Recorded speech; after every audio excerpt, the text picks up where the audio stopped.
Sir 3 రోజుల నుంచి కూలగొడుతున్నారు sir. నాకు చదువు కావాలి సార్. నాకు లైట్లు ఏమి లేదు సార్. కరెంటు కూడా స్తంభాన్ని కూడా కూలగొట్టేసి సార్. ఇల్లు కూలగొట్టి 3 రోజులు అవుతుంది సార్. బుక్స్ కూడా బయట పడేసిపోయారు సార్. ఎగ్జామ్స్ నడుస్తున్నాయి సార్. మేము పొద్దు నుంచి ఏం తినలేదు సార్.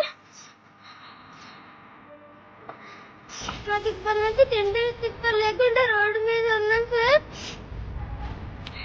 చాలా మంది చిన్నపిల్లలు బుక్స్ పోయినాయి సార్. రేవతన్న మాకు హెల్ప్ చాలా ఆగమవుతుంది. మాకు ఎగ్జామ్స్ నడుస్తున్నాయి. ఎగ్జామ్ పేపర్స్ కూడా ఇచ్చారు సార్. మాకు కరెంటు కావాలి సార్. మాకు న్యాయం చేయండి సార్. నేను చిన్న పిల్లలు సార్. చదువు ఆగమైతున్నాయి సార్. మా టీచర్స్ కూడా అలాంటి పిల్లలు చాలా మంది ఉన్నారు సార్. మా అందరు బుక్స్ పోయినాయి సార్.